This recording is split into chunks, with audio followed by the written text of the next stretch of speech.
On this week's Ice Warriors, two of the title contenders put to the test in our main feature. A comprehensive look at the British League with goals, news and statistics. The most experienced NHL player ever to cross the Atlantic is ready to put his faith in British hockey. And Blue Blood, getting to know Durham's noble defenceman.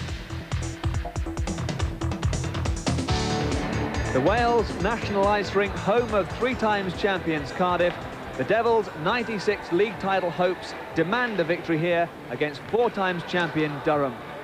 And the Wasps still have a chance of winning the league title this year as well, provided they come up trumps in games like this one. The team they're both trying to catch are Sheffield, who began the latest round of matches at home to Milton Keynes.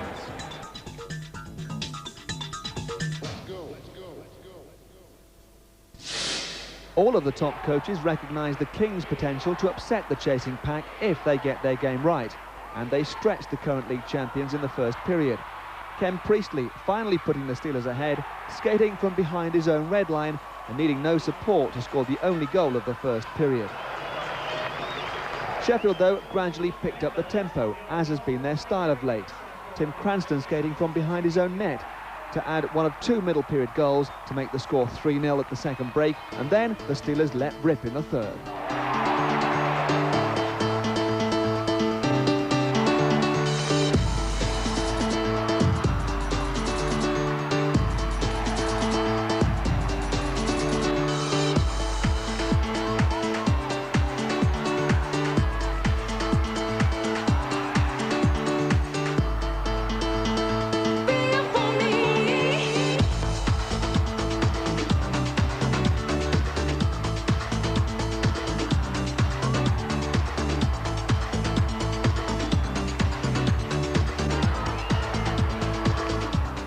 A hat-trick for Ken Priestley, 2 each for Ron Shudra and Steve Nemeth, with Tim Cranston, Tony Hand and Tommy Plummer chipping in with 1 each.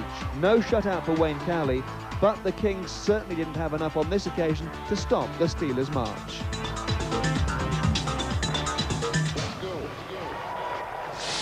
After picking up just 1 point from 4 on the road last weekend, Nottingham couldn't afford to lose more ground as they visited Slough, who were without netminder Jamie Organ, Charlie Colon deputising well.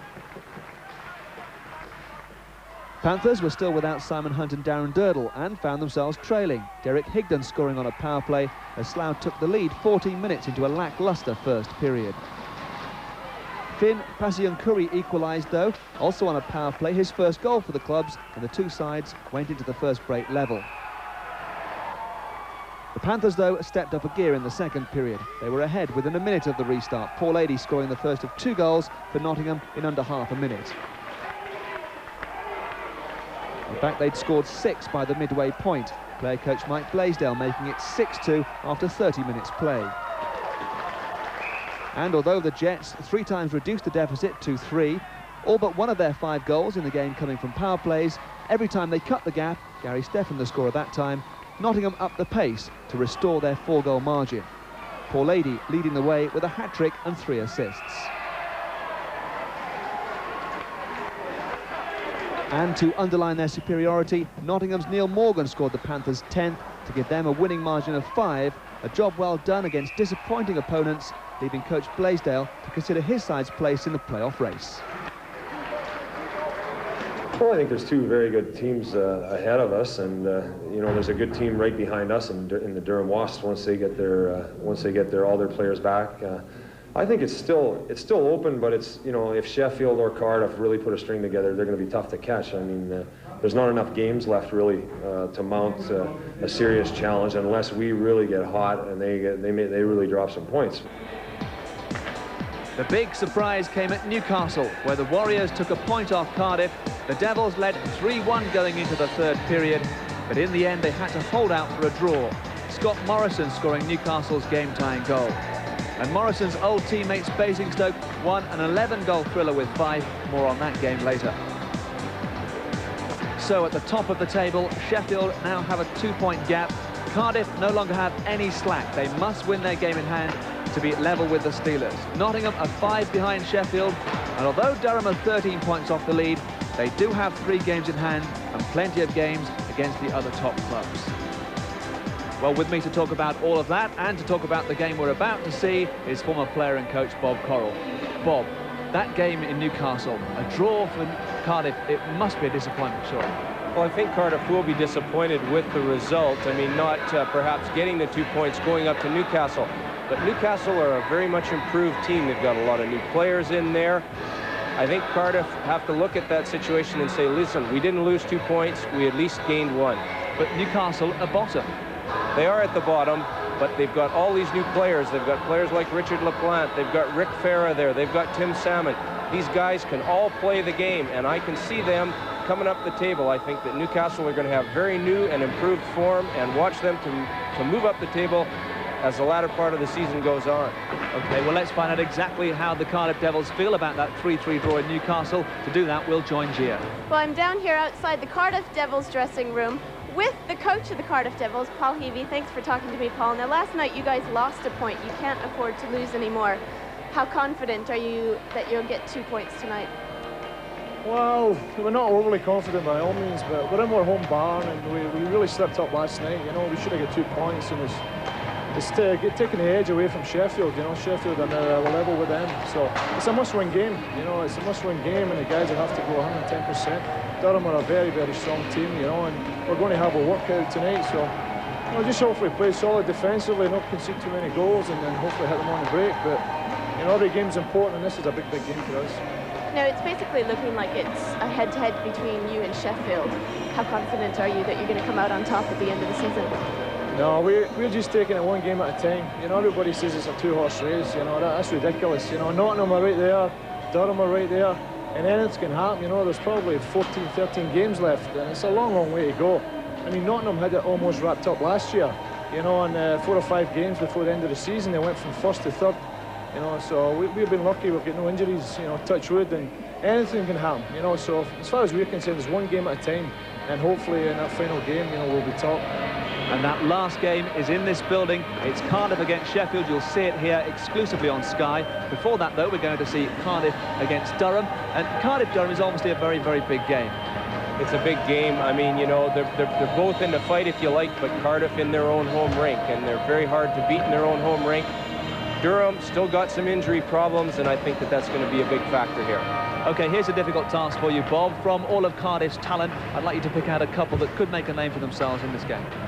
I always have to pick the tough ones out, but we've decided to choose Ian Cooper here this evening, and Ian's one of the guys that's been around the British game a long time. He understands it very well. He's got tremendous offensive punch, but he gets in front of goalkeepers and causes obstruction. Randy Smith, the new forward for the Cardiff Devils. He's a big leader out there. He scores goals prolifically. He's been in some of the top leagues in the world, and anytime you give him an opportunity, he scores goals. Well, Durham have never really been at full strength this season. In fact, they're still not, but they do have plenty of talent. So who are you going to look out for there? My pick tonight for the Durham Wasps is number 24, Jena Siva, the new Finn for the Wasps. And I've only seen him play once, but from what I see, boy, does he do some damage to defenses. He is so phenomenal with the puck. He's a big, strong guy, and he drives to the net very well, and I think we're going to get big things from him. Stephen Foster, the young netminder for the Durham Wasps, had a shutout the last time we seen him. He was very hot against the Humberside Hawks. He is such a quick goalkeeper. He's so fast on the puck, and this is his biggest attribute. Well, Stephen Foster's going to have to be hot again, I'm sure, because coming into this building is an awesome task for anybody when they have to travel and face the Cardiff Devils. Cardiff Devils very strong in their own home rink, and they use that to their advantage. Having lost, what, twice in the last couple of years, Durham hoping to rely on that tonight, but I think to no avail. It's going to be tough for them to try and get a victory here tonight against the Devils. Well, welcome to hell, says the sign. And it can turn out to be that way sometimes. Durham once lost 10-0 in this rink. Actually, this rink is one of the coldest ones temperature-wise, but as far as excitement and entertainment is concerned, things are heating up. They call it the Devil's Cauldron, and I expect Gia is probably somewhere near a heater. Well, it's the next best thing to a heater. I'm outside the Devils locker room, and this is the hottest place in the arena. Now, these guys are going to be going on in a couple seconds. As soon as this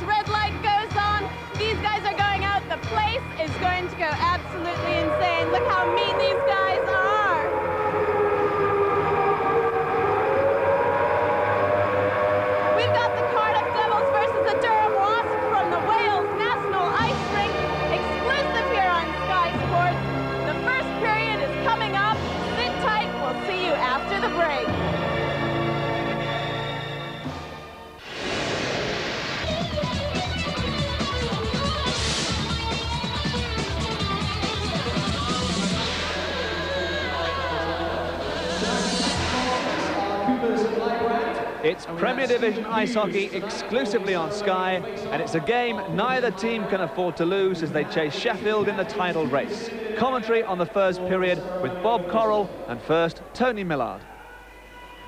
The boiling cauldron that's the Welsh National Ice Rink, and it could be called Fortress Cardiff, as they line up with 16-year-old Stevie Lyle as their starting goaltender. Etched in yellow, those men that start the game. The influential Doug McEwen is number 7, and Steve Moria already 28 goals, number 19. Randy Smith, well, he scored 34.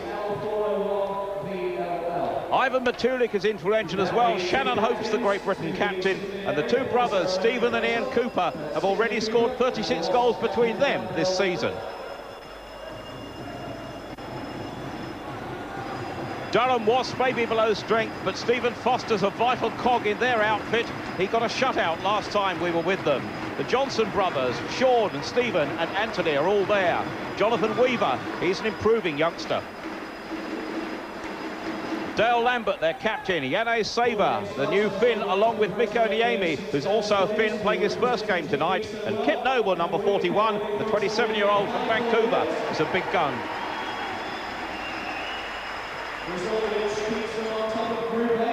Tonight's referee is Dan Emerson from Canada, and actually it's like being back home for him because his wife comes from South Wales.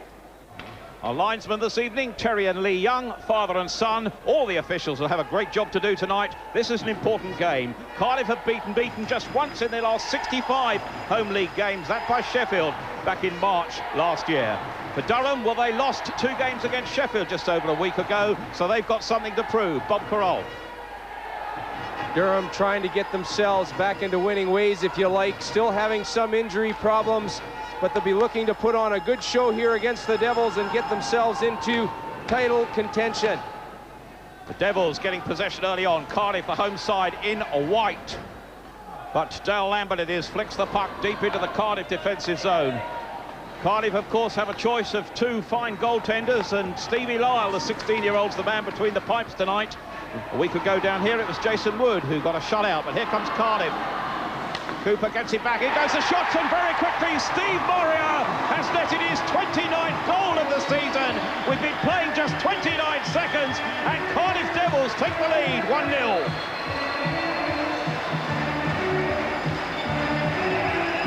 Stephen Cooper breaking down the wing in the offensive threat, but the guy in the slot area that's going to do the damage is Steve Moria. Stephen Cooper gets into that situation because he's a great skater, but he wants to hit the guy that's going to do the damage, Steve Moria. Cardiff Devils then mighty happy here in the Welsh National Ice Rink. They lead by a 1-0 coming just after 29 seconds. Away they come once again, the puck fired in, knocked down by Stevie Foster. You could hardly have seen that one as it came in. Another great chance, and a second goal! This time put in by Randy Smith, the second goal. And in 46 seconds, Cardiff Devils are 2 up. Durham certainly want to be playing defense, but so far in this one, it's been all Cardiff and it's been all offense. Randy Smith in front of the net there. This line of Smith, Ware, and Ivan Matulik, the Legion of Doom, you cannot give them an inch because they'll score.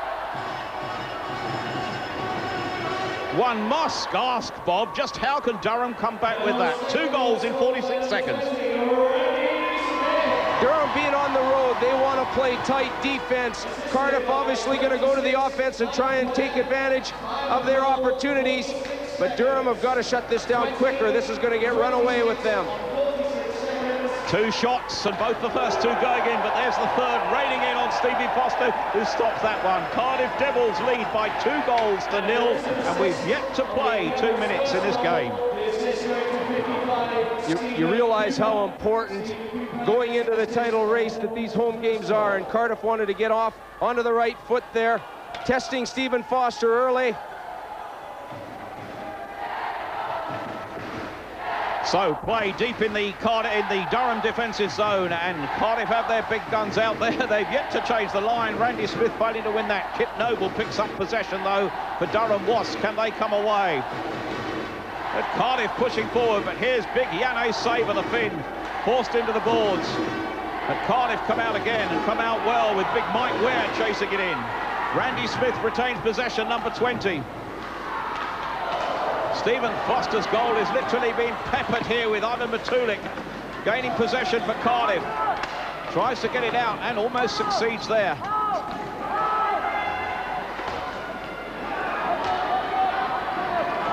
There for Durham, round behind his own net, Michael Knight. But they really have some work to do. Jonathan Weaver is number 14 out there now, but Cardiff let that one come out of the zone, and Durham will welcome the break there. Both teams changing on the fly, but Durham get possession here. Mikoniemi gets his first touch, the Finn, in a British League match here, making his debut. But storming forward is Neil Francis, number 29 for Cardiff. Crashed into the boards, the puck cleared. Jason Stone is number 10, gains possession in his own zone. And Cardiff are playing with confidence here as Francis storms into the attacking zone, is brought down, and we're going to see Stephen Johnson, I think, here, going to the penalty box, and we're going to have a power play the way of Cardiff Devils. All going their way, Bob. Neil Francis certainly getting some play and inspiration as he plays alongside Doug Smale, recently joining the Cardiff Devils, and it's brute speed that causes this infraction.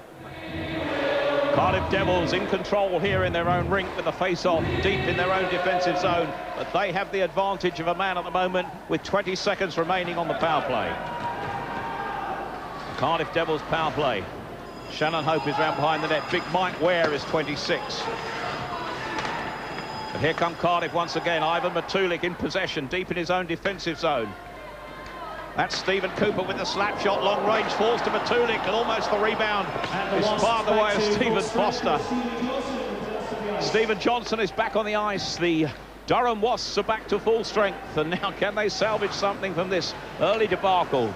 It's Cardiff Devils 2, Durham Wasps 0. Both of the goals coming inside the first minute, within 15 seconds of each other.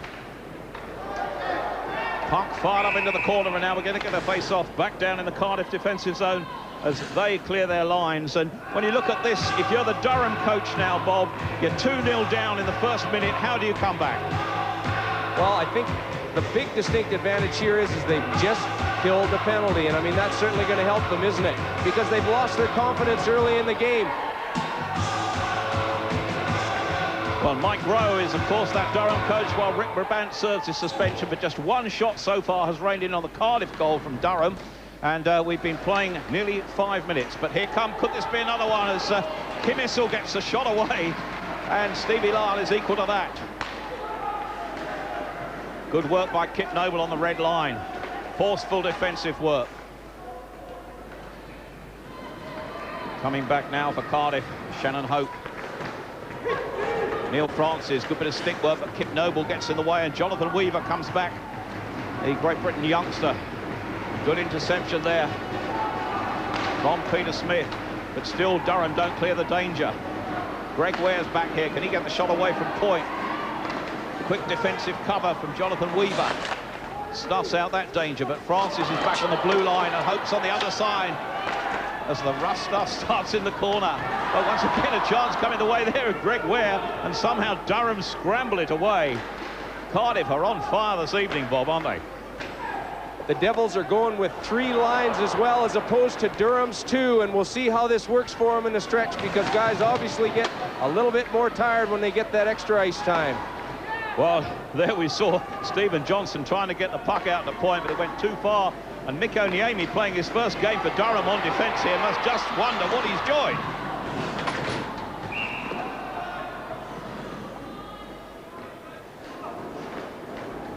Cardiff in possession once again. Down below is Steve Moria, number 19 for Cardiff, gets possession and once again sets an attack going fast, the back into the corner. But Durham cover well. It comes back to Doug McEwen. Dale Lambert is 23 for Durham, but the danger threatens, and it's tipped into the net there. And really, the goal came adrift, and I think that Stephen Foster is having words. I don't know whether referee Dan Emerson is going to allow that one or not, because all hell let loose on that one.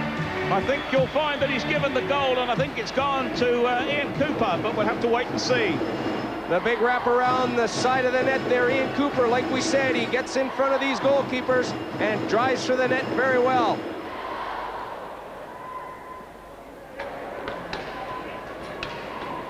Well, Ian Cooper is credited with the goal, and that makes it Cardiff 3, Durham 0. And in a moment, Bob, we'll just have a little word about that, because the goal appeared to come adrift before the puck went in, and referee Dan Emerson was right on it.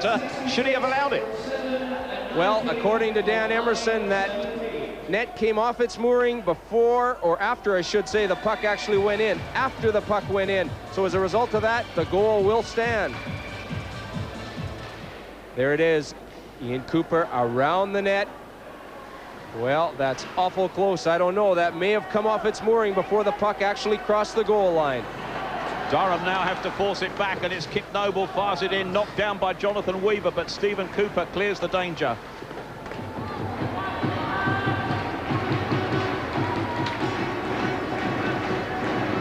Durham come away. Durham have to swat out the danger, but Cardiff Batulik with the shot. And round between the goalkeeper, Randy Smith went between the net and Stephen Foster across the crease there. And I don't think that Stephen Foster is a happy man. Greg Ware in possession, sending Doug McEwen. Moria's going in on the crease and collects the puck, number 19, Steve Moria. Holds it up in a crowded defensive zone, but still Cardiff keep possession, and that's Ian Cooper with the shot that takes a deflection away to Steve Foster's left-hand side. Foster knocks it down again to Anthony Johnson. But the eager Cardiff, that's Doug McEwen with a shot kicked away by the right foot of Steve Foster this time. But still Cardiff in possession, and Foster diving all over the crease there to keep out the eager Ian Cooper. 19 is Steve Moria for Cardiff. Intense pressure here deep in the Durham zone. Man back on point here is Greg Ware, but the danger is cleared, and if Todd Binder can skate away, he can't. Greg Ware provides the cover, and away comes Cardiff as Durham's defence changes on the fly. Ian Cooper puts his man in. Steve Moria had another chance perhaps to get a second goal. He's already grabbed one this evening. Moria chance here, and it goes. Oh, this time Stevie Foster guessed right and did ever so well to get across his net to deny Steve Moria. Quite a save by the 21-year-old goaltender for Durham. Steve Moria in front of the net here. When he drives for the net, does he do it well? Great pass there. Stephen Cooper, another one of these offensive defensemen that comes up into the back of the play and creates so much for them. With just over 4 minutes remaining here, it's Cardiff Devils 3, Durham Wasps 0.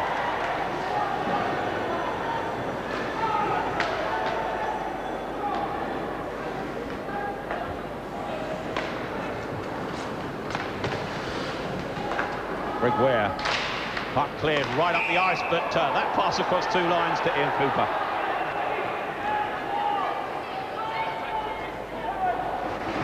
Todd Bidner is 27, trying to build for Durham, and does as far as Yanni Saber. He sends Mikko Niemi away. Good skating as Batulik and Cooper are sent the wrong way. Niemi gets it on the edge of the crease, but Stevie Lyle is equal to that. And Mike Ware brings it away in the end. Puck held up before Cardiff come away again. This Cardiff side is looking well organised this evening, Bob, and Durham are going to have to do well to match them. They work very well as a unit now. Everybody knows that they've got a specific job to do, and they're just working at the task in hand. As a result, it's a great team effort, and they're getting the effectiveness that they need. Tim Issel is big 26. In goes the shot from Jonathan Weaver, just off target. But Dale Lambert for Durham fires the puck around behind the Cardiff net. Weaver collects it with a neat sidestep. Appears to be hooked down, but doesn't worry about that. Cardiff stay calm. Jason Stone, though, his clearance, referee gets in the way this time. John Kim Issel is there.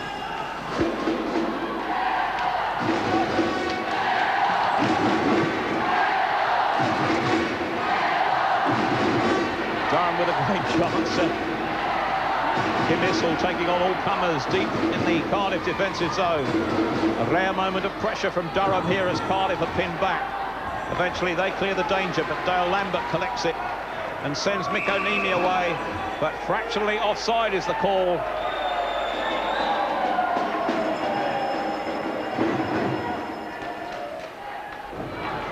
Once again, Cardiff come away. Moria's there.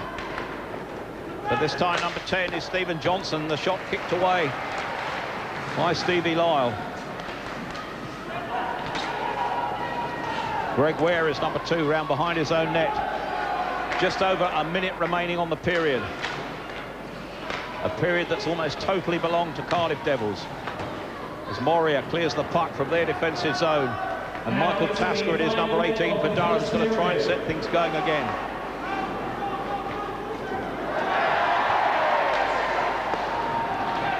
Stevie Lyle knocking the shot away. 5th shot on goal in this period from Durham. Cardiff have piled in 15 so far on Stephen Foster. Kip Noble is 41.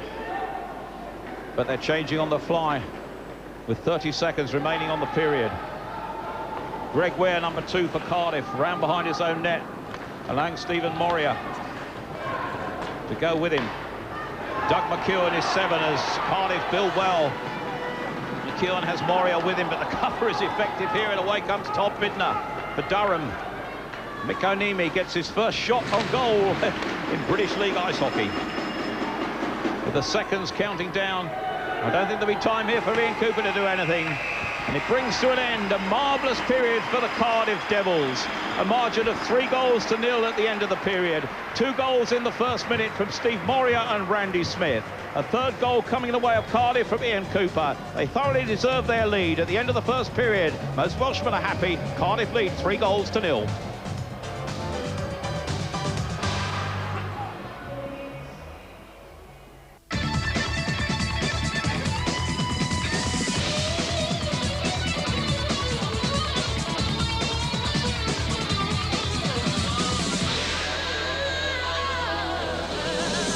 The Devils certainly made sure there was going to be no repeat of that scoreline for this game, because they started with a blistering pace. 3-0 at the end of the first period.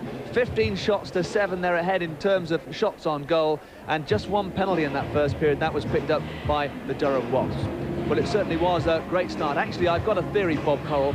They didn't perform very well at Newcastle. They drew 3-3 24 hours before this game, and they certainly thought they were going to make up for it. And they came out that way, there's no question about that. You know, all cylinders running, and as a result of that, Durham Wasps were, boy, they were struggling right off the bat in this game. They were, because 29 seconds and the first goal was in the back of the net. It was, and you know, this is the thing. You want to get that quick start, if you like, especially coming off a game where, you know, you weren't happy with your result. Stephen Cooper, probably a trailer in the play, but he saw his opportunity to go forward and take the offense.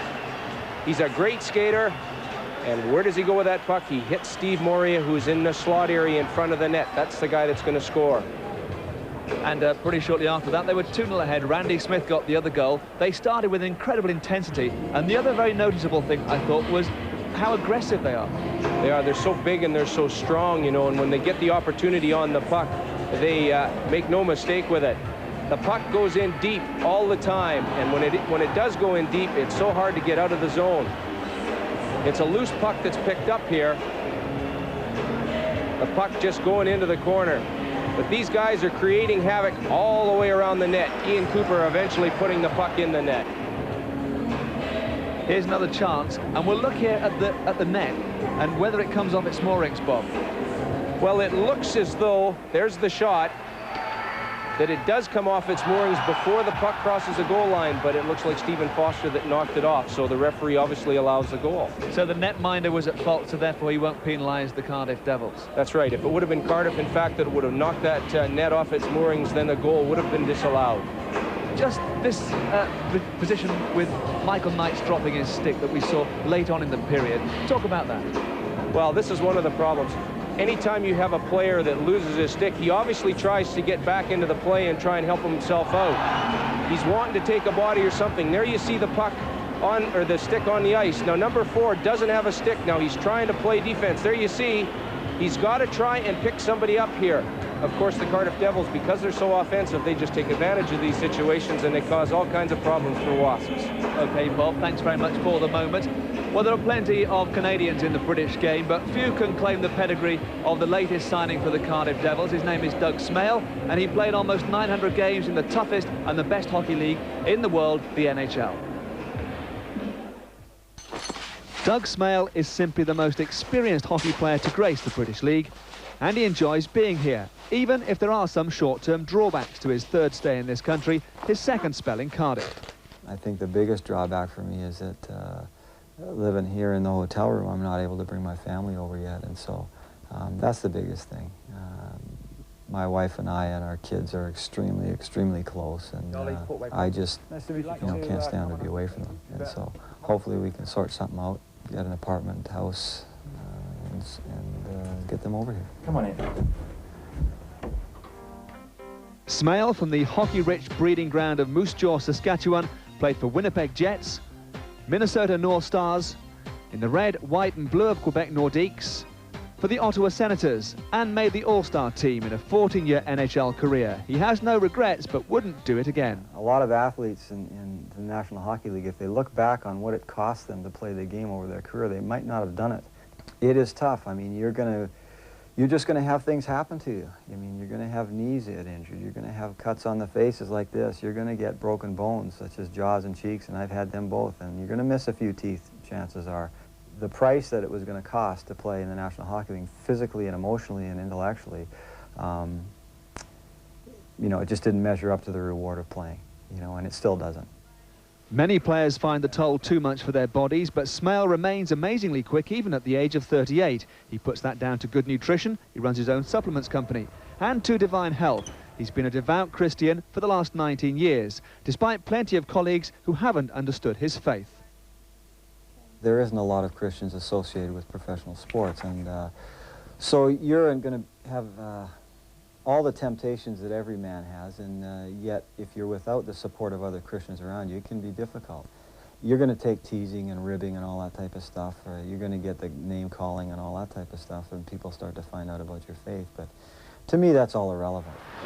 Smale was the first player to step straight from the NHL into the British League when he joined Fife 2 years ago. He played for Cardiff in Europe last year, and now he's back. And Cardiff coach Paul Heavey appreciates the wealth of experience he brings. I think when some of the younger guys see the sort of condition that a player that's in, they look up to him and they want to sort of get in that shape. And I think all that sort of stuff rubs off on the other players. And obviously he's going to help me out as far as the coaching is concerned.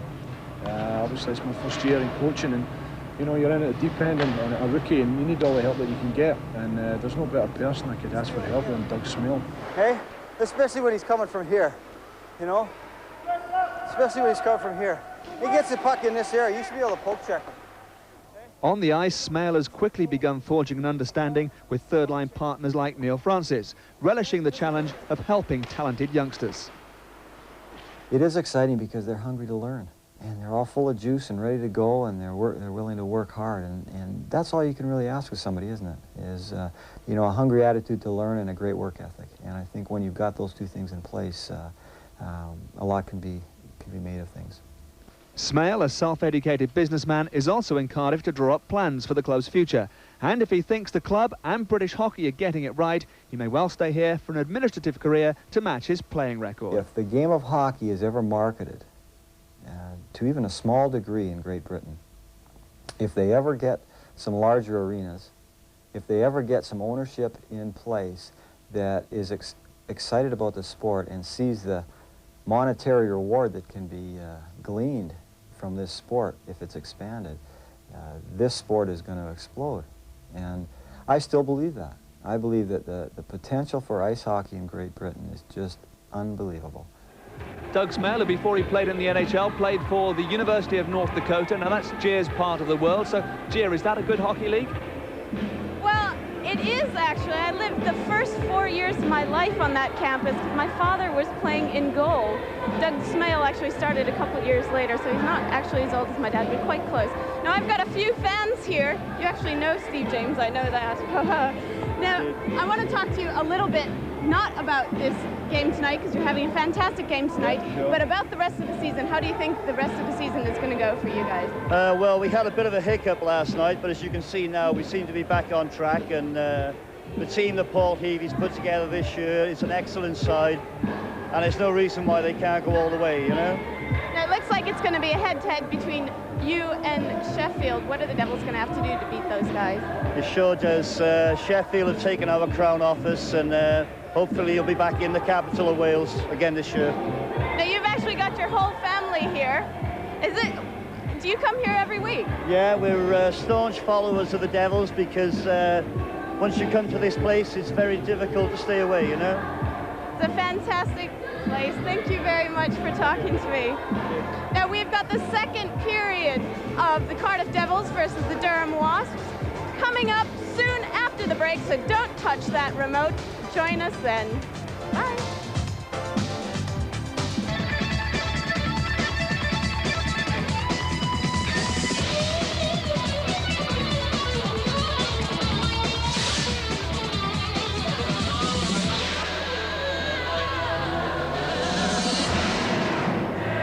The Wasps received their wake-up call a little late. They trailed the Cardiff Devils 3-0 after the first period. Will they stage a comeback in the second period? Find out with Bob Correll and Tony Miller. Cardiff Devils firmly in control with goals from Steve Moria, Randy Smith and Ian Cooper at the end of the first period. They start the second in confident mood. They haven't lost in the league since the 25th of November. And, of course, they've only lost once in this arena in 65 home league games. So the chances of Durham pulling this back, Bob Carroll, are not great. Not when you've got a team like the Cardiff Devils, who are in hot pursuit at the moment. Top Bidner, though, on the break, appears to be brought down there. Referee Dan Emerson lets it go on, but Anthony Johnson ran behind the net before Stephen Cooper retains possession, or regains possession, and feeds his brother Ian. As Steve Moria comes away, McEwen is with him. McEwen's going to get the shot away, and Stevie Foster couldn't have seen that, and then Ian Cooper hits the post on the rebound. Another shot from Stephen Cooper, almost deflected past his own keeper by Dale Lambert, who now comes away. The Durham captain giving his team a chance to get back in the game. Long-range shot, but the rebound comes to Anthony Johnson, but Doug McEwen is quick with the cover.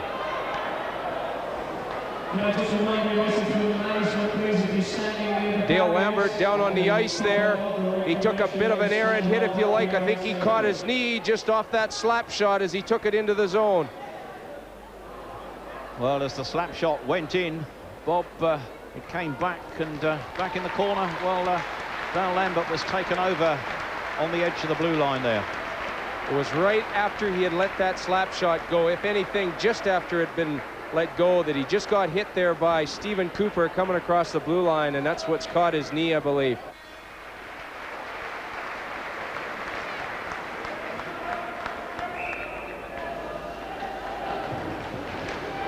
Durham, though, coming forward. Good skating by Anthony Johnson. Shot goes in, and almost a consolation goal coming the way of Durham. It's picked up on the rebound, and the referee was right on the spot there, Dan Emerson, and Stevie Lyle almost playing the part of a juggler there. Two reflex goaltenders playing against one another, both GB selections. The shot coming from Damian Smith. A bit of a rebound, but look at those Wasps drive for the net. They're hungry for that puck. Mick Onimi, 29, first game for Durham, piles the shot in. Narrow angle. Stevie Lyle guarding his post ball. Doug Smale comes away. Peter Smith is with him. Smith's the trailer. Shot knocked in. Oh, and the goal comes adrift. They all pile in, and almost another catastrophic error in the goal crease for Durham Wasps.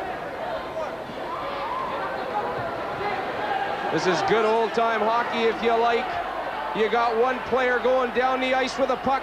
You've got a trailer there. Watch the drop pass. There it is. The shot on goal. The third guy, Neil Francis, he's going right for the net to try and get any rebound and cause some sort of obstruction. Great technical play by the Wasps and these three players. Doug Smale going hard with a shot coming from Peter Smith, but there's the rebound, and Neil Francis, the third guy in, looking for any rebound.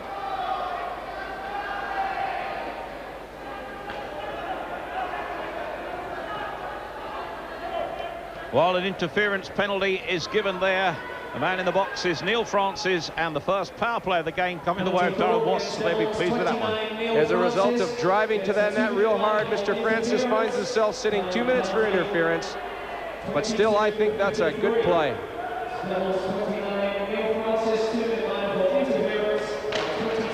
Face off won by Steve Moria for Cardiff. Jason Stone is 10, chasing it back. Durham with the man advantage on the power play, and yes, they've knocked it in. It went in from the point there, and really a goal came out of absolutely nothing, fashioned by Kim Issel, and great work on his right here as the puck was filed in by Yanez Saber, I think, in the end.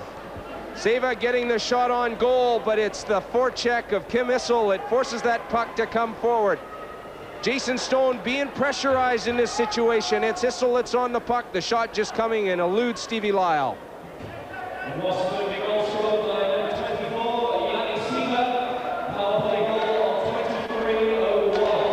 Cardiff Devils 3, Durham Wasps 1. Yanez Saber with his 4th league goal since joining the Durham Wasps has given Durham some hope. Well, he's an excellent player. We saw him at the start of the game, and he's going to be a great attribute to this Wasp lineup as he gets to understand the British game just that much more. Stevie Lyle have been so hot until that one because it went in really from quite a narrow angle, that one. Perhaps maybe a bit of a mental lapse by him. He wasn't ready for that shot actually coming, I don't think. Cardiff come away, perhaps stunned into action. With Steve Moria, can he get his second of the game? Hits the pipe work as the goal once again comes adrift. And this time away comes Todd Bidner with the slap shot, and that one is wide and off target as the danger is cleared. Kip Noble, 41 for Durham. Durham are starting to fight now. They've been stunned into action, and that power play goal has certainly helped them. This time coming away well is Anthony Johnson, number 12. Behind him, Stephen Johnson is 10. There's 3 Johnsons in this Durham lineup, all playing their part here this evening. Doug McEwen is number 7 for Cardiff. The hit on Doug McEwen, he certainly felt that one. But here comes Randy Smith, and a chance of a goal for Cardiff. End-to-end stuff. This game is lighted up now. Well, Durham gaining some momentum as a result of that goal that they've got. Randy Smith picking a loose puck, and it's just pure brute speed as he beats Huntley. And he just about gets that one through, but Stephen Foster has to come up with a great angle save. Steve Moria picks this puck up and goes in alone on Stephen Foster, but what skill level he did to pick that puck up, and a tremendous job. That's why he's a big scorer in this Premier Division.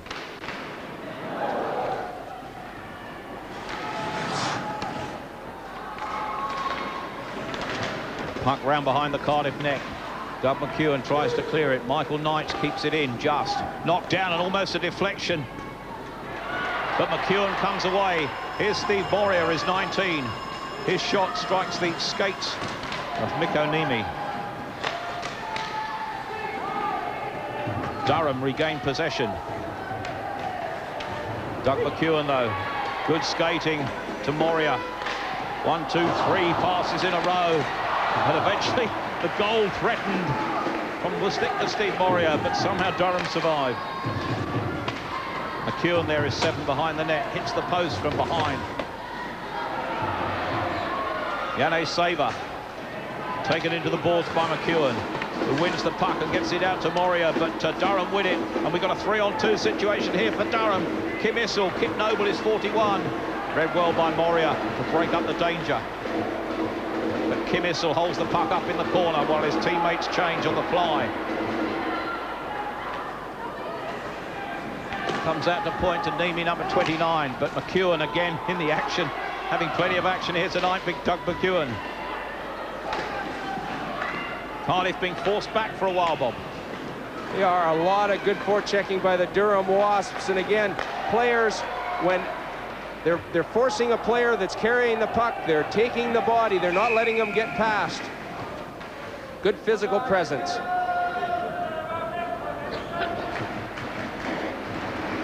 Cardiff Devils 3, Durham Wasps 1 here in the Welsh National Ice Rink.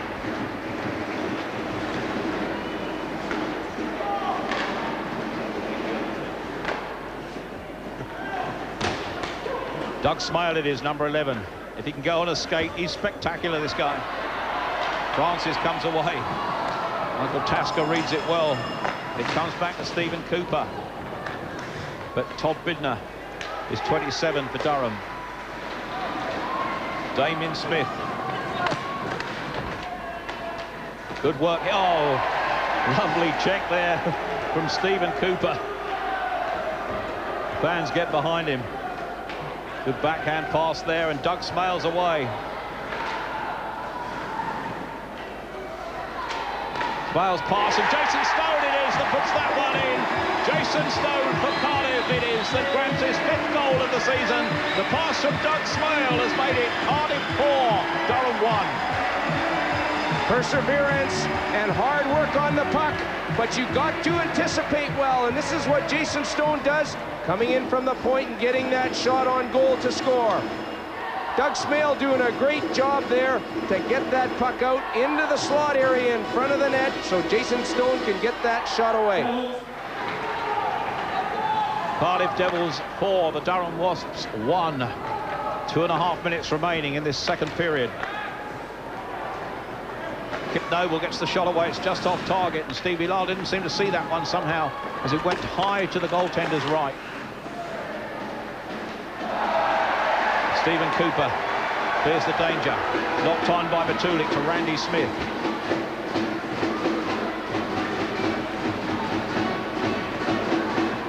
Stephen Cooper to Jason Stone, nearly clipped in by Mike Ware there. Good cover for Durham from Michael Knights. And the icing call will take the puck back to the Durham defensive zone with just over 2 minutes remaining, and Cardiff leading by 4 goals to 1 in this second period. With a minute remaining in the second period, Cardiff Devils lead the Durham Wasps by 4 goals to 1 and look to be in control. Durham, of course, hit by injuries. Cardiff haven't been. And a further injury tonight to Dale Lambert has sent him to the dressing room halfway through the first period, and I think that Durham are missing him somewhat. Two-line pass, I think. No, somebody else went in too quickly. In fact, Moria went in too quickly before Ian Cooper got the puck in there. So the offside call brings the face-off just outside the Durham blue line with 37 seconds remaining on the period. This line of Ian Cooper, Doug McEwen, and Steve Moria, they've been part of this Devil organization for a lot of years, on and off, if you like. But they have a very developed understanding with one another and how they play out there. It's almost like a second sense. You don't have to look that little extra bit to know where your player is going to be.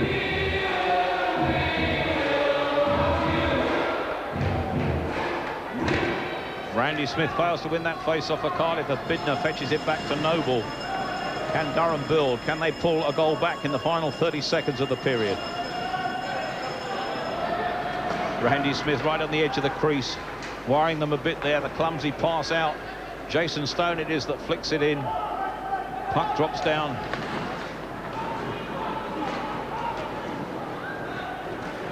We're going to get a call here, yes, for the face-off back in the Durham defensive zone with just 10 seconds remaining in the period. With now a short bench, Bob, Durham are going to struggle a little bit here at 4-1 down, aren't they? Well, as the game goes on, there's also been a lot of heavy hitting here tonight, Tony, and, you know, as we said, that takes its ploy on the players. As a result of that, you know, I think their cards are stacked against them, but, you know, I know that they're going to come out firing to try and finish this game off and give a very credible performance here.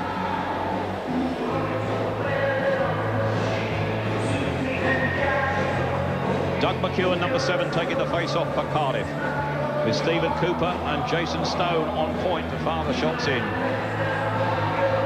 Notice the change in hand position for Doug McEwen as he takes that face-off.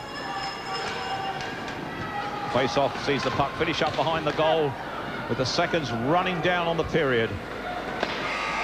And the hooter goes with Cardiff leading at the end of the period by 4 goals to 1. Durham almost got back in the game with Yanné Saber scoring to make it 3-1. But with a 4th goal for Cardiff coming the way of Jason Stone to give him his 5th goal of the season, Cardiff ended the second period in control and leading by 4 goals to 1.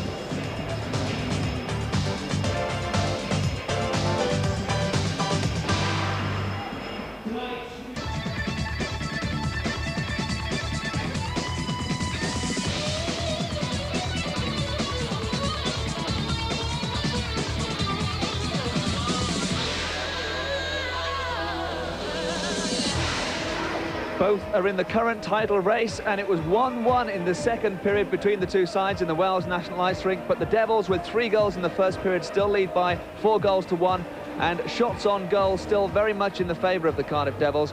34 to 15, they've outshot the Wasps by more than 2 to 1, and just 1 penalty each. 1 in the first period for the Wasps, 1 for the Cardiff Devils in that second period. Bob Correll, I'm just wondering, you know Rick Brabant, he's had so many injuries this season, picked up another one there. I understand that Dale Lambert's position is not too serious, but he won't play with an injury for the rest of this game. Has Rick ever broken a mirror? I don't know, something's going wrong here, there's no doubt, but when it goes bad, it sometimes gets worse. The only thing you can do is just keep digging down and working that little bit extra harder, and hopefully you get yourself out of it. Well, Durham actually started the period a little better than they had the first one, and they got a goal, got back into the game 3-1, and I think maybe Steve Lyle will be a bit disappointed to have let the goal in. I think so. I mean, you know, he's played very well so far in this game, but Kim Issel is very much a key here because he's forcing, he's forechecking, and he's pushing that puck forward. Steve Lyle, great shot by Siva, but I think he wished he would have had it on the short side. Well, that was a bit of a disappointment for Steve Lyle. Another Steve in the Cardiff side, Steve Moria, is a guy that you admire an awful lot, I know. He has incredible skill. Oh, he does. I mean, he is just skillful and very natural at it, and I think this is what brings that up. He pulls this puck forward with his skates. Now, that's not easy to do when you're going at full speed. He makes the move here. He just doesn't quite get it up enough, if you like, at the right angle. But boy, does he do a job to get himself there. He hit the post there, but actually later on in the game, they did get another goal to make it 4-1.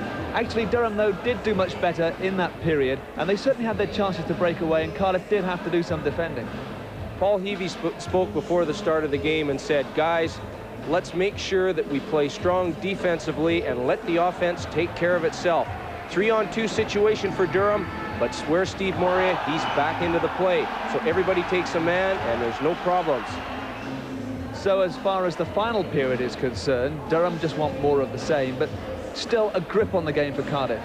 I think so. You know, they're still physically stronger. They've got maybe perhaps a bigger side at this point in time, but it's injuries that's really the key at the moment for the Durham Wasps, and until they alleviate those problems, you know, they're going to continue to struggle a little bit. Okay, thank you very much for the moment, Bob. We're now going to find out a little bit more about one of the Durham Wasps who, according to one of his teammates, dresses like Cliff Barnes. We can find out more now about Kip Noble.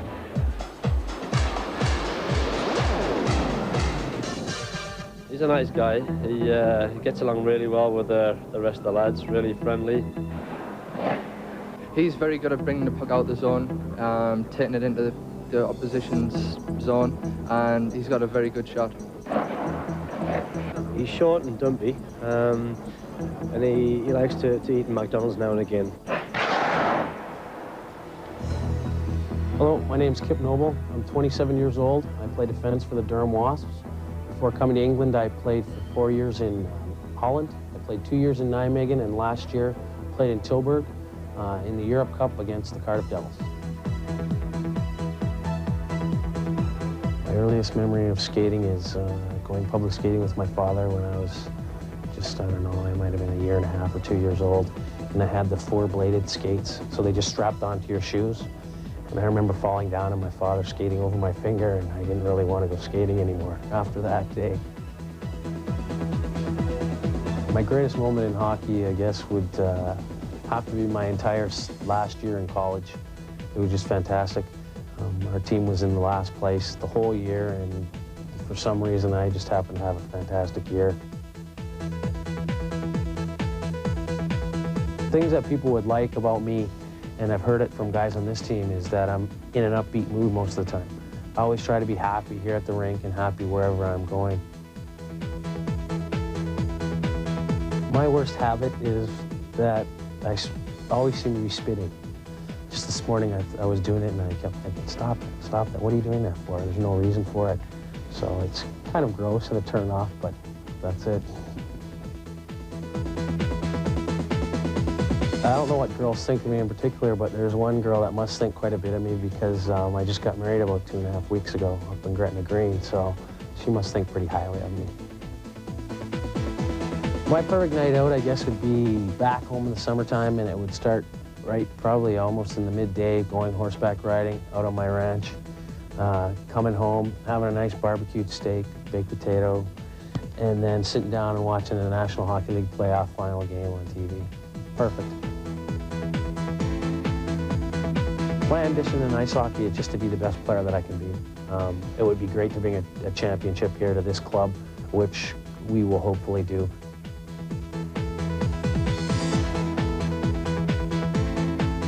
Well, Kip Noble and his teammates have got quite a task in the final period.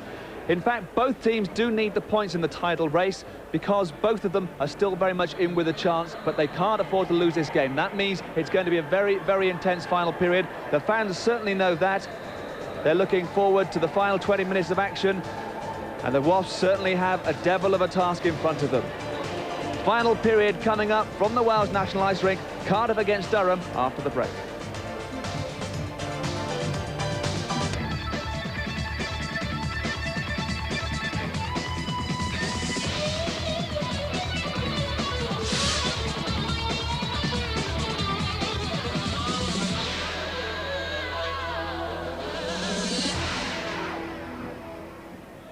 Premier Division action from the Wales National Ice Rink. It took Cardiff less than 20 seconds to score twice in the first minute of this game, so certainly don't write off the Wasps just yet. For the final period, we'll rejoin our commentators Bob Correll and Tony Millard. Well, Cardiff haven't been beaten in the league for 8 weeks, and with a 4-1 lead here as referee Dan Emerson gets ready to face off the third period. They look in control with goals so far from Steve Moria, Randy Smith, Ian Cooper and Jason Stone. Yanez Sever the consolation for Durham. Bob, what will Durham have been talking about in the dressing room? Guys, we've just got to hang on, take advantage of our opportunities, but we've got to play well defensively. We cannot afford to let Cardiff score any more goals or try and get into a shootout with them. We've got a depleted bench here. Let's do something about it. And Paul Heavey, presumably in the other dressing room, would have been saying, we'll just carry on as we've been doing, lads. Yeah, look after things in your own zone, fellas, and your opportunities will come. Face-off just outside the Durham defensive zone. Won by Cardiff, though, as they force it back. Puck fired around the boards by Jason Stone, and Stephen Foster there has to knock it down and look after things and make sure that he doesn't give the puck away.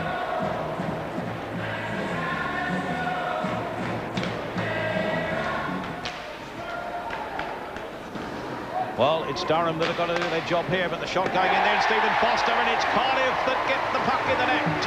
The final touch, I think, going to Doug McEwen there, but Stevie Foster seemed to be screened on that one, and now Cardiff are firmly in control.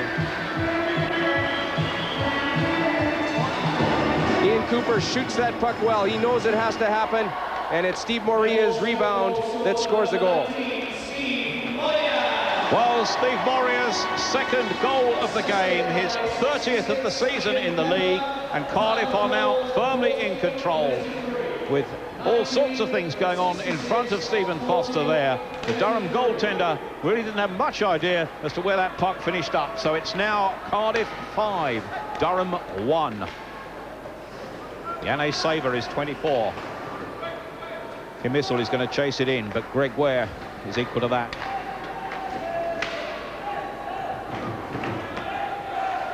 Ivan Matulik, 22 for Cardiff. Good skating. Appears to be tripped there. Referee Dan Emerson turns his back on that one. A long while, I should think, since a British Premier Division game has been played so far with so few penalties. Just one aside, Bob. That's right. Like we say, they're letting the guys go at it, and that's what the game is all about.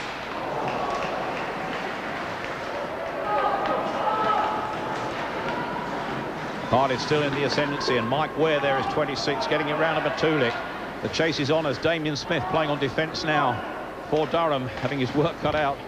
Unusual position for him. Durham cleared the danger. Jonathan Weaver's slap shot from too far out, perhaps. He looks exhausted. And they change on the fly, and Cardiff too have had enough, because that puck is fired up the ice, and the face-off will be away down deep in the Cardiff defensive zone. Good stick handling by Sean Johnson, who fires it backhanded into the corner. As Durham change on the fly, Doug McEwen, number 7, comes away. Could catch them on the hop here.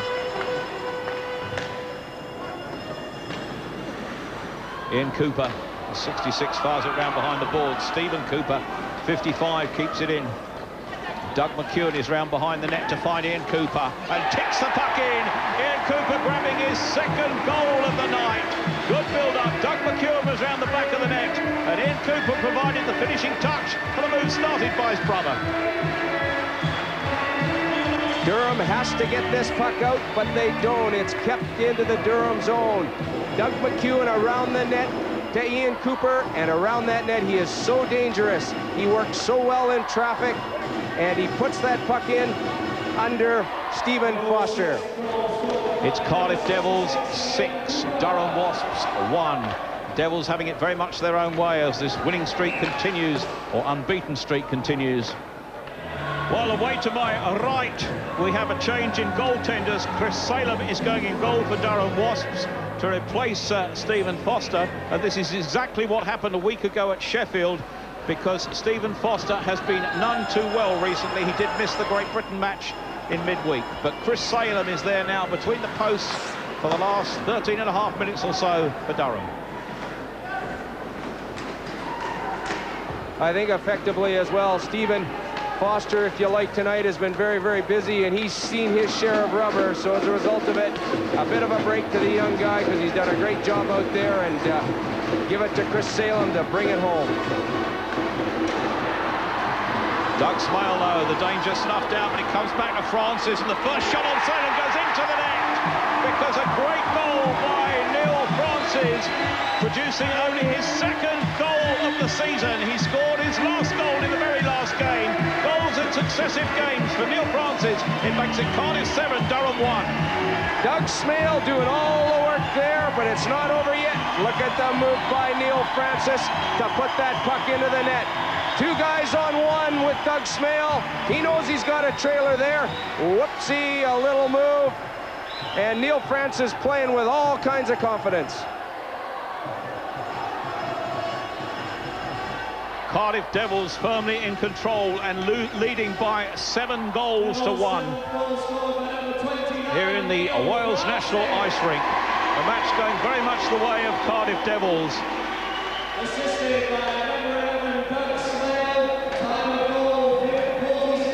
The 7th Cardiff goal coming with a second successive goal for Neil Francis. He scored in 2 matches, the Cardiff junior. And a different story for Chris Salem, because years ago, when he was in goal, once Durham won 13-0 here and he got a shutout. The first shot on him tonight, well, that's gone in the net. Doug McEwen is number 7, Moriel with him. And somehow Durham come away. Fired into the corner, Todd Bidner's going to chase it in. Comes out this time in a shot from Kim Issel, which somehow Stevie Lyle saves at a narrow angle, and the 16-year-old goaltender is having a good night for Cardiff. Kim Issel making his presence felt. Every time he's out on that ice, he gets a scoring opportunity. And this one here, Stevie Lyle comes up with a save again. Well, the scoring percentage perhaps tells the tale of the game, because the Devils with 7 goals from 39 shots, that's 18%. The Wasps, well, 1 out of 17, that's 6%. The Wasp goal, of course, coming from Yanez Saber. Durham Wasps in blue, holding the puck into the Cardiff zone. Once again, the danger cleared. Cardiff seemingly well in control, and certainly by the scoreline they are. Greg Ware. Mike Ware, number 26. Cardiff almost playing it about as they please.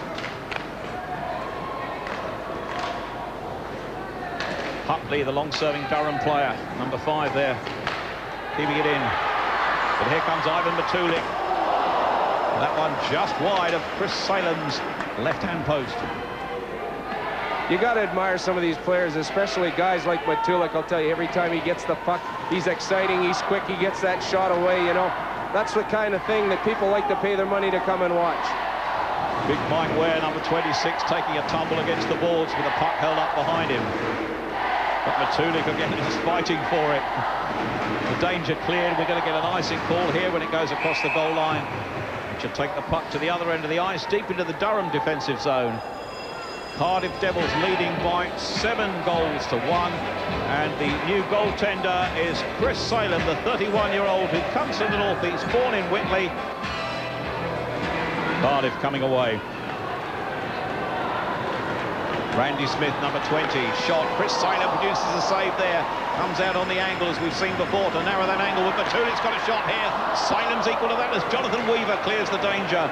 A great chance coming the way of Ivan Matulik, perhaps to score number 8, but Cardiff still leads 7-1. Yanne Saver, one of 2 Finns in this Durham side, but he's robbed by Randy Smith.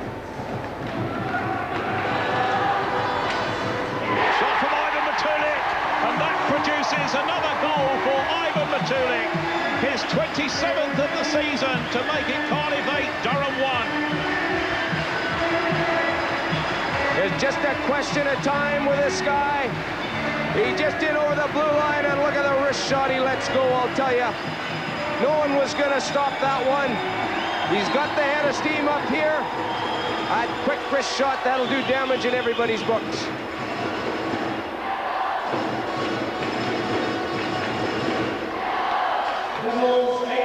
Well, Ivan Matulik has got some fine goals for Cardiff, and quite a few of them this season. Cardiff lead by 8 goals to 1.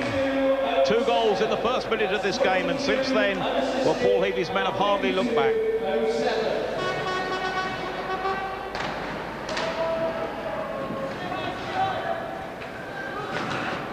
Coming away for Cardiff, Stephen Cooper. A mistake there by Doug Smale, and the shot goes in there from Stephen Johnson, and almost provided a second goal for Durham.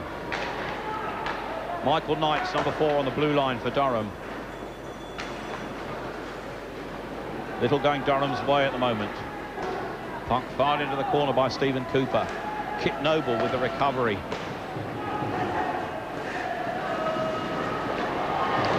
Jason Stone, could he get a second of the game? And he does! Jason Stone, not exactly a great goal scorer, but that providing his second goal of the night, his 6th league goal of the season, to make it Cardiff 9 and Durham 1. Whoops-a-daisy, the puck's going to come out of the zone, but it's a little fake here, and it's one-on-one, and what a great backhand to put that puck up into the top of the net. Look at the puck loss here. That puck should have been out of the zone. Instead, it's on Jason Stone's stick. You give him a chance, and he's got the golden hands out there to score the goal.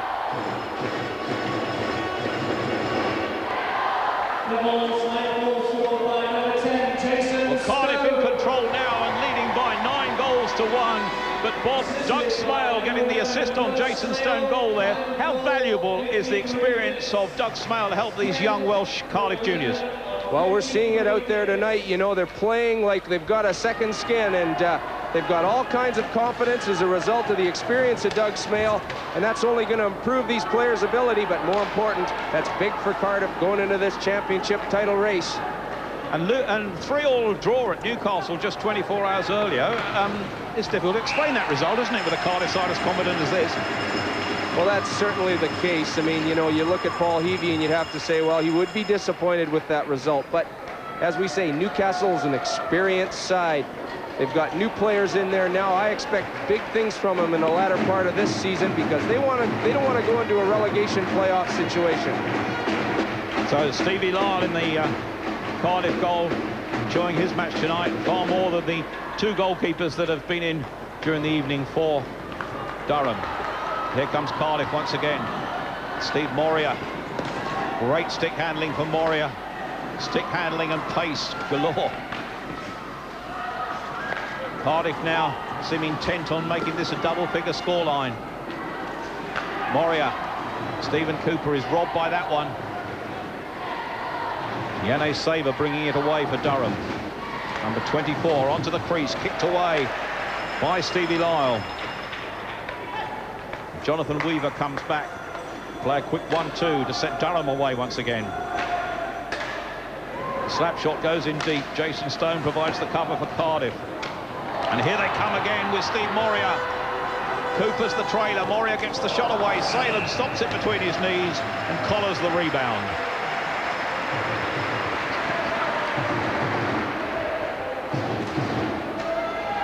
Well, those young fans are very happy. They've got to be Cardiff fans this evening, haven't they? Don't remember seeing them sing with the national anthem, but look, my friend's enjoying it, isn't he?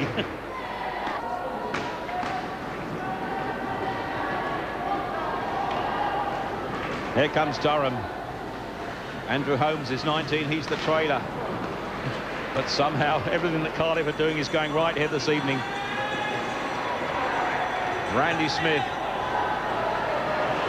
Tulik goes in early. Not too early though. Mike Ware's following up. Michael Knight providing the defensive cover, or trying to. Matulik's on the crease. Shannon Hope with the shot. Goal ruled out. The goal is ruled out because Ivan Matulik was inside the crease. Shannon Hope shot from some 10 yards away is not allowed. Dan Emerson was right on the spot, and the goal, I think, rightly disallowed there, Bob. I think a pretty fair call. Dan Emerson had a clear view of what was going on there. Ivan Matulik, there he is in the crease area with a shot coming. It went into the net. Good obstruction, but no goal. The crease area just in front of the goalkeeper. And if you're in that when the puck goes in the net, there is no goal called. The shot coming, and right in the crease area is Mr. Matulik, unfortunately. Once again, Doug Smile holding the puck in. Number 12 is Anthony Johnson. Take it into the boards. Some rough stuff there as Damien Siths comes away with it. Sets his team away. This is Miko Niemi in his first game. Oh, and almost scoring. And that almost went through the pads of Stevie Lyle there. And that would have been quite a debut go for Miko Niemi. It's sometimes those innocent shots that cause you the most problem. And the shots coming in here. Great move, actually, by Niemi to get the angle, to get the shot away. But that bobbles a bit. But looking at it from behind, Stevie Lyle had no problem with it whatsoever. Cardiff leading by 9-1 with just under 4 minutes remaining here.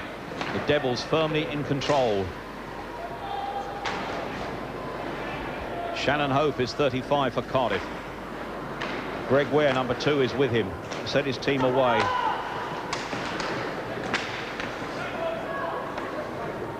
'19 is Steve Moria. Already with 2 goals this evening. Could somebody clinch a hat-trick? We've got Stone, Moria and Ian Cooper on 2 apiece. And there's Ian Cooper, number 66. Round behind the net, 24 is Yanné Saber, but Chris Salem kills the puck stone dead.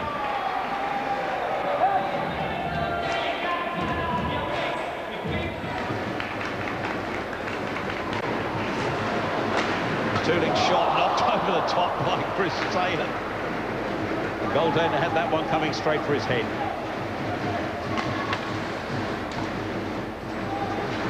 Cardiff looked good tonight, Bob. They are. They look like a side that's ready to go for that championship title race with full steam ahead. And you've got to peak at the right time during the season, Tony. That's what it's all about. You get the right breaks when you need them, and it clearly gives you a championship opportunity.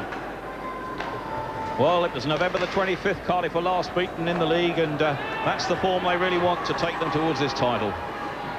Doug Smile, the 38-year-old veteran of the National Hockey League, playing his part here. 3 assists so far this evening. Durham, though, clear it up to Andrew Holmes, the youngster, Michael Knight and Michael Tasker. 3 of them, all Durham born and bred.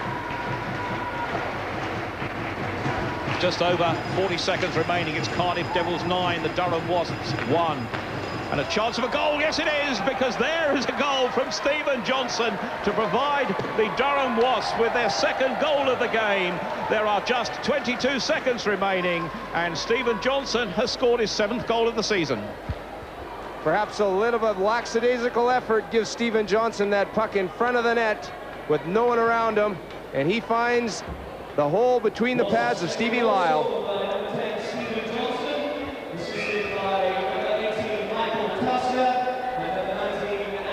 34 seconds remaining with the Cardiff Devils leading 9-2. Victory certain, but Durham grabbing a late consolation goal.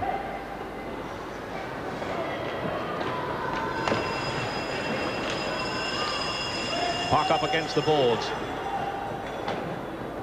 Eventually Sean Johnson regaining possession as it's played back to him. Todd Bidner first to collect that pass in the neutral zone.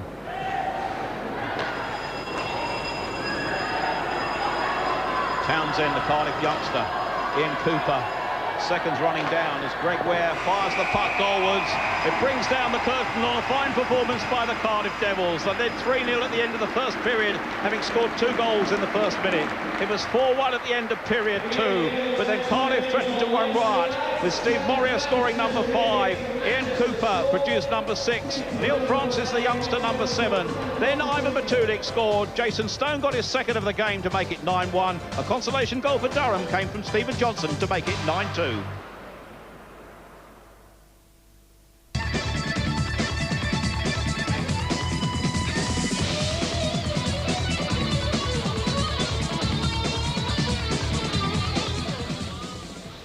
And the Cardiff Devils, main contenders once again this season, confirming that with a 9-2 win in the Wales National Ice Rink over the Wasps. 9-2 the scoreline. They outshot the Wasps by only just over 2 shots to 1, but they scored 9 of those goals. And nice to see a game where there was just 2 penalty minutes for each side. A good, fast, furious but clean game of ice hockey at the Wales National Ice Rink. Well, we'll have some reflections on the game and on the state of play in the league title race with Bob Corrill in just a moment. But first of all, let's grab a word with a couple of the Cardiff players and the coach as well, because Paul Heavey, is with Gian.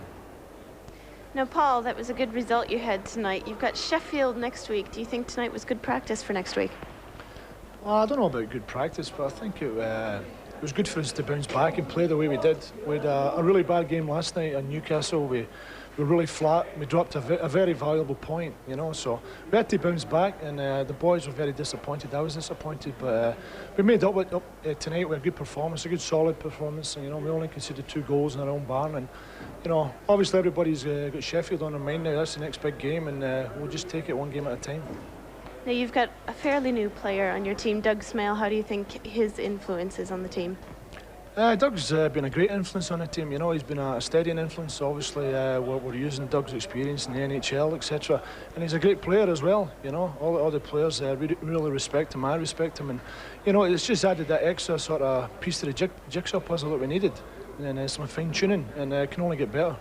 Well, you have to say that, don't you? Because he's standing right next to you over here. Now, Doug, you had 3 assists tonight, which was fantastic, a great result. Now, you're so experienced. Does it still feel good when you get an assist or a goal after all these years? Well, anytime, I don't care how old you are, anytime you can contribute to the team's effort, whether it be in stopping a goal or helping score a goal, it's always a thrill. It doesn't, it never leaves you. Now, you're kind of getting involved on the coaching side. What are you going to tell the team about next week's game against Sheffield? Well, the coaching duties are left to Paul Heavey, I think. Basically, as a group, we understand that, you know, Sheffield has a great hockey club. They've got a lot of depth. They've got good coaching. They've got good experience, led by Rod Shudra and a couple other players. And so, you know, we have to be ready to play our best game. We have to go in there and play tight defensively. And I think that you'll look at the standings and you'll see that we're the 2 of the top 3 teams defensively in the league, and that's what we're putting our mind to. And, you know, it's going to be a very, very tough effort up there in Sheffield, but we'll be prepared. All right, well, good luck next week, guys, and thanks for talking. Thank you. It's going to be quite a game. You're going to see it on Sky exclusively. You're going to see it live as well. Bob Corrill, an important performance from Cardiff, really, especially after the 3-3 draw up in Newcastle. Getting themselves back on track in their own home rink. They've got a tremendous amount of power behind them now to take themselves into this big next weekend that's coming up for them, and that game against Sheffield. And they'll need that, because that's a tough rink to play in. With all the goals they scored in the final period, actually there's a number of different elements to this Cardiff team. One of them is very much a long-established element. Ian Cooper, who scored one of the goals, Stephen Cooper with an assist, and also Doug McEwen. They've been here a long time. They have, and if you like, they're the backbone of the club. They work very hard, and they understand one another out there. You know, it's that sort of second understanding, if you like, not knowing exactly where a player is going to be, but from previous experience, you know he's going to be around that area. That's what Doug McEwen has done in this situation. And of course, when you give the puck to Ian Cooper in traffic, very often he can put the puck in the net. A goal by Ian Cooper, that made it 6-1. Neil Francis made it 7-1. That's another element to the team. Some of these youngsters like Neil Francis, great talent for the future. Oh, they are, and I think they're relishing by the experience of playing alongside Doug Smale. Doug Smale, such a great skater, and he takes players with him, which opens up room for other players. But look at the confidence that Neil Francis shows to score that goal. Now, somebody should have had Neil Francis as the trailer, but that wasn't the case. So Doug Smale knows that he's got two guys with him, and of course that creates the opening for Neil Francis. A little move there, and thank you very much. Actually, Doug Smale really made the goal because he's such a good skater. He's a tremendous skater, but he's very, very quick right off the mark. And one of the things, I mean, you have to be able to skate to play this game, and the better you are at it, the more room you create for yourself, and as a result, the more time you create for yourself. And he created the goal for Jason Stone. He did. I mean, you know, we talk about a forecheck, and that's what Doug Smale did there. Obviously, Jason Stone makes some nice moves here to eventually score his goal, but Doug Smale was a key to turning that puck over. 9-2 the final scoreline. There was a consolation at the end again for Durham, but really Cardiff now, compare them with Sheffield and Nottingham and the run-ins they've got. Who is in the best position? Well, you know, we talk about home ice advantage, and I think that that is a very, very important factor here. You know, Cardiff have perhaps got a few more away games than Sheffield does going into the stretch, but I think that that's going to be the key. But it still boils down to that fact that Sheffield have to play Cardiff on the final game of the season in Cardiff, and that could in fact be a deciding factor. Okay, well, we're just about ruling Durham out. They've of course had an awful lot of injury problems, and player coach Rick Brabant has been suspended. He'll be back very shortly though, and he right now is with Gia. Now Rick, you're going to be back playing the next Wasps game. That's definitely going to be a help for a Wasps. What do you think about that? Well, at the moment, we need all the bodies that we can muster. It seems that we get one guy back and one guy gets hurt tonight. Dale hurt his knee, and we won't know until tomorrow what extent the injury is. So I think another body will just help us a little bit more. Now back to tonight's game. Cardiff is infamously difficult to come and play at. How hard is it for you guys as an away team to come here and play on their home turf? Well, I think is you can't open it up here at home. You know, they got good fan support, and their players seem to rise to the occasion. You got to play it tight and buy your chances. You can't go end to end with them because they got a lot of good hockey players that had a good skill. So tonight we tried to, you know, to beat them at their own game, and they tore us apart. Rick Brabant with Gia. Now, Bob, seems Durham are out of the league title race, but can they still influence it? They influence it because they control other people's destiny, and any time that you have that situation, you're going to influence who in fact wins the championship. Okay, Bob Corral, thanks very much indeed. Well, still to come on tonight's Ice Warriors, we've got hockey tips for you. That's in Cool Advice. And having seen Cardiff beat Durham, we'll take a check on the other title contenders. The latest league table, news and more action follow shortly in Rick Roundup.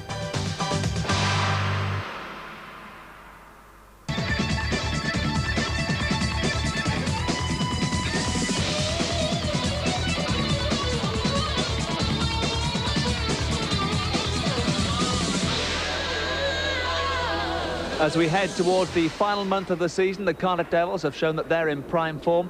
They turned on an impressive display for us in Ice Warriors. They beat Durham 9-2. And if you want to learn to play as well as those guys do, well, listen up, because we've got our weekly technique tips. This week, Phil Volk from the Milton Keynes Kings takes us through checking in our Cool Advice.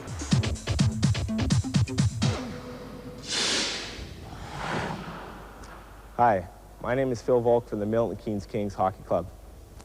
I'm here to introduce to you the body check. First of all, the body check is your key line of defense.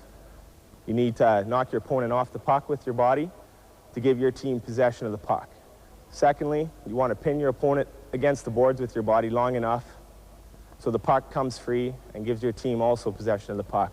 The longer your team has possession of the puck, the greater the chance of winning. Let's go give it a whirl. The first form of body check we're going to show it to you today is about closing your gap. All right, Josh and I will now give you a demonstration. Josh is breaking down the boards. I'm backing down, closing the gap, look him into the chest, get low to the ice, smash him into the boards, keeping my stick low and my elbows down. Otherwise, you'll be in the box.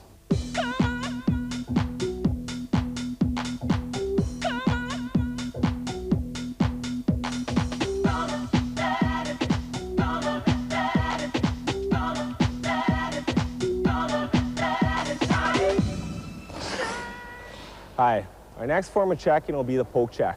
Josh and I will now demonstrate. We're breaking down the ice, I want to stay low to the ice, look Josh in the chest, stay square to my man. I want to extend my elbow like that. You don't want to lunge, because if you do lunge, it throws you off balance. So I want to stay square to the ice, stay square to my man, keep my hand up, and just extend the elbow like that. If that fails, there's always another line of defense.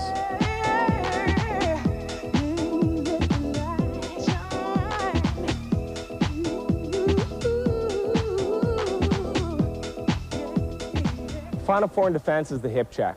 All right, you want to use your hip check in instances where the opposition has lots of speed and he has you wide on the boards. You don't want to use your upper body because that's easy to break through if he has enough speed.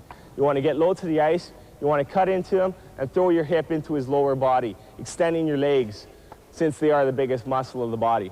All right, Josh, breaking down on me. I see he has me wide. I want to cut, throw my hip into his lower body, and therefore giving our team a chance to pick up the puck. All right, those are the 3 basic forms of checking. If you use them safely and wisely, you should have a lot of success in your future endeavors. Good luck.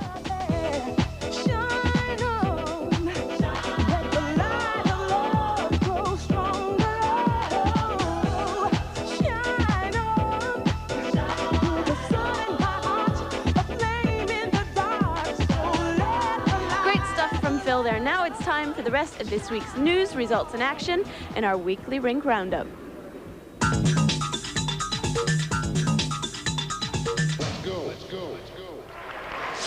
Nottingham's title hopes had taken a huge blow with defeat in Fife the previous weekend. The Panthers at least had the opportunity to put the record straight on Sunday when the sides met in Nottingham. But the Flyers were intent on doing further damage to the home side's league challenge. Player coach Mark Morrison scoring on a power play to put the Scottish side ahead midway through the opening 20 minutes. It was Nottingham's player coach Mike Blaisdell who kick-started their reply, or rather used his hand to control AD's pass before equalising a minute and a half later. And then AD himself scoring the first of a hat-trick on the night shortly afterwards. Blaisdell the first there to congratulate him on putting the Panthers 2-1 ahead going into period 2. In the second, Nottingham might have scored several with a bit more luck and better judgment, but had to settle for Paul Adey's slap shot past Ricky Grubb midway through the period, which put the home side 3-1 up. Just before the second break, though, Kevin St Jacks gets a deflection on the edge of the crease, Fife's new Canadian defenceman reducing the deficit to 1 as the Flyers began to turn the game around. One of the older hands tied the game at 3-3. A sweeping effort from Doug Marsden coming on a power play early in the third period.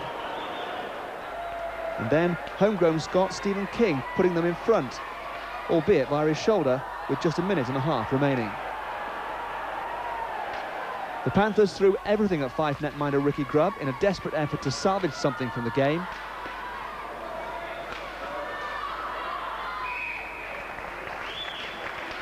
And in the end, Paul Adey carved his way through the Flyers' defence to salvage a point with just 35 seconds left on the clock. Friction at the end, though, after a tight game, Fife players unhappy at treatment by the fans, and coach Mark Morrison very unhappy with the refereeing.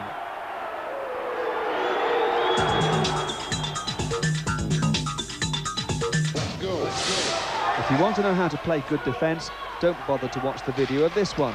It might help you to spot all the referee's signals, though, as Paul Branch handed out 95 minutes of penalties. There were 4 goals in the first period, Phil Huber scoring 2 for the Hawks, the first after just 33 seconds.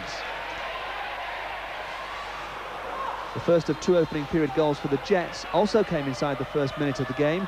Nick Cross, the scorer, after David Heath's breakaway effort was blocked. Phil Huber scored his third and Hawks' third of the game on a power play 5 minutes into the second period. Humberside establishing a 3-goal lead. Derek Laxdell with 2 of those goals, this one with just 1 second left of the middle session to make it Humberside 6, Slough 3. In the final period there were 9 goals, including Huber's 4th of the night.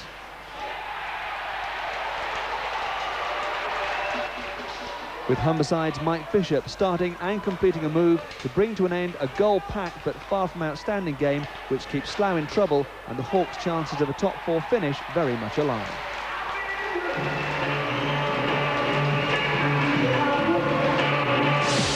A reminder of Saturday's results: Basingstoke 6-5-5. Newcastle's best defensive performance of the season, conceding only 3 goals in the draw with Cardiff, and comfortable wins at home for Sheffield and away for Nottingham. On Sunday, Cardiff's demolition of the Wasps. Milton Keynes and Basingstoke drew 5-5, with Bison's game-tying goal from Merv Priest scored on the final buzzer. Sheffield had a comfortable win over Newcastle, who after the game announced they were releasing Great Britain international David Longstaff.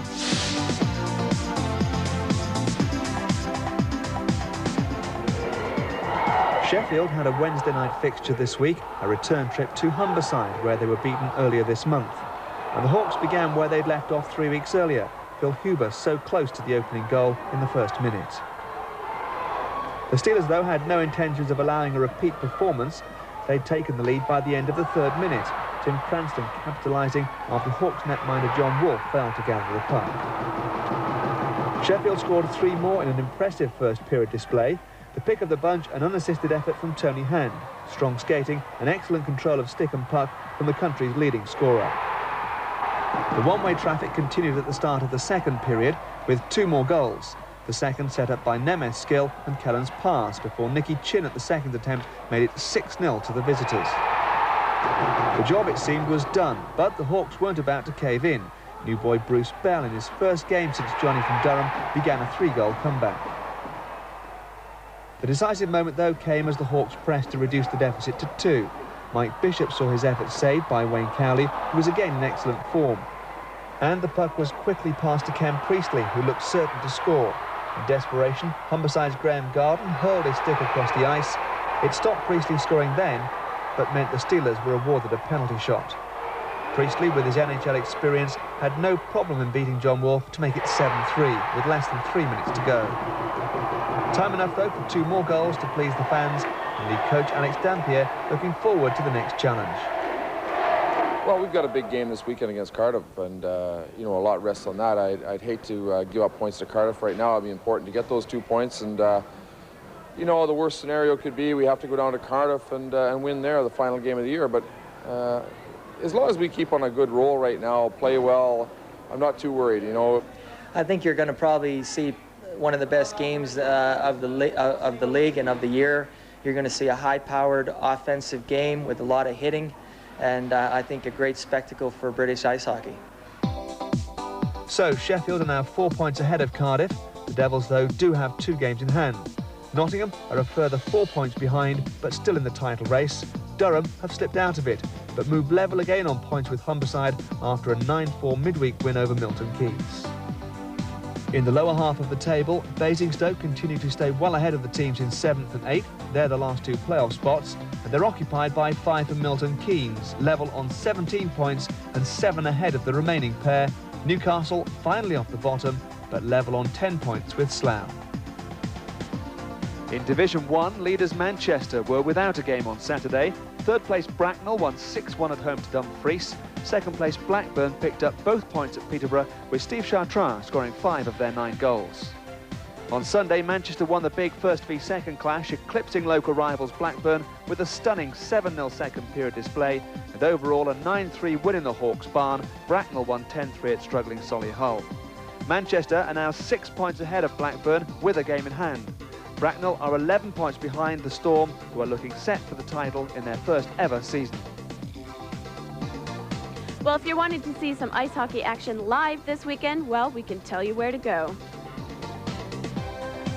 On Saturday, the Fife Flyers take on the Basingstoke Bison. There's a crucial battle at the bottom of the table when the Milton Keynes Kings take on the Newcastle Warriors. At the top of the table, the Nottingham Panthers take on the Durham Wasps. And the big game of the week is the Clash of the Titans, the Sheffield Steelers versus the Cardiff Devils. After the showdown in Sheffield, the Steelers have a day off, whilst Cardiff are at home to Humberside on Sunday. Basingstoke travel to Sunderland to play Durham. Nottingham go to Newcastle to take on the Warriors. Slough are at home to Fife. And on Saturday, we've got the game that could be the clash of the season. It's the Sheffield Steelers versus the Cardiff Devils, live and exclusive here on Sky Sports.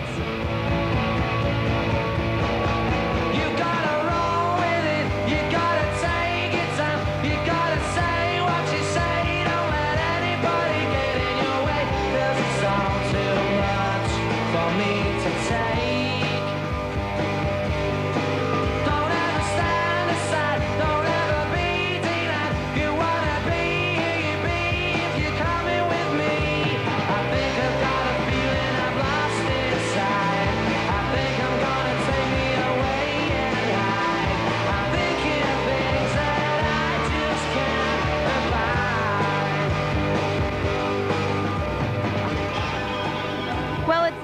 to be missed.